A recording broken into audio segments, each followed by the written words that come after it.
Thanks for joining us on Trending Today. I'm Pranoy Banerjee. Let's pull up very quickly the Nifty and see how we're faring on the first day of the week. We've opened gap up, of course, on back of positive cues as far as the US electoral outcome is concerned, in line with Asian peers as well. But what we have seen is after a gap up opening, we've traded in a band of 40 odd points for the last 50 minutes that we've traded for. The low point of the day has been 8493. We scaled an immediate opening high of 85.35. But after that, we've been quick to cool off, and post that, it's been a tug for the 8500 level. So let's focus on the recent listing, and then we'll come to the determinants of today's market move. PNB Housing Finance, the recent listing, that's the ceremonial function at NSE, that the visuals of which you're seeing right now.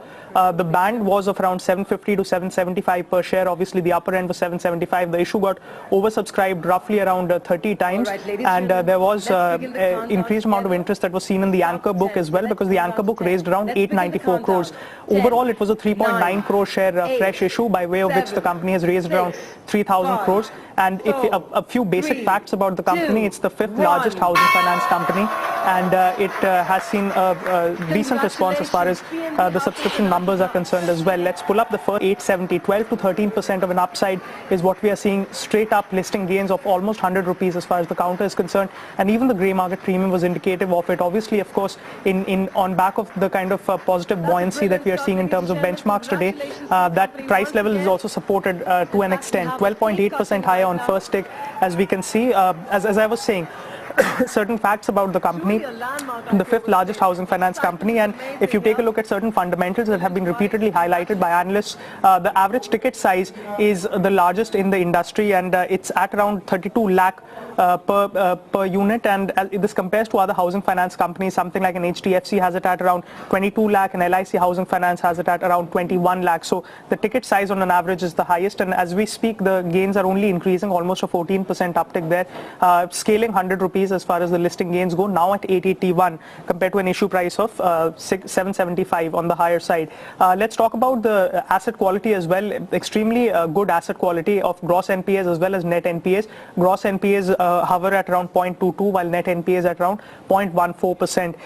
Another one or two facts, that loans from banks now account for only 6% of the overall book, as opposed to something like a 34% that was there in FY12. So constantly, progressively, they have reduced reliance in the loans from banks, and now it's a single-digit percentage number, while NCDs and CPs put together constitute around 59% as opposed to 43% of the total borrowings. The cost-to-income ratio, however, for PNB Housing Finance is a little on the higher side at 30%, and this compares with a 15% number for LIC Housing Finance and a 30% number for Diwan Housing, so peers in that category. It's a well-diversified basket that PNB Housing Finance caters to. Obviously, bulk of it, that 61%, comes as far as home loans are concerned, and the LAP segment, that's loan against property, constitutes around 18% of their overall book and exposure. Builder loans and others constitute the residual portion, and if you talk about valuations, obviously now that will tweak, but at the upper end of the price band of 775, it was available at 4.6 times price to adjusted book value. The net interest income has increased from a level of 406 crores to 684 crores over FY15 to 16, and as we can see, as we speak, the ticks are only increasing on the higher side. It's almost scaled a level of 890 post 1 or 2 minutes of the first tick. Let's move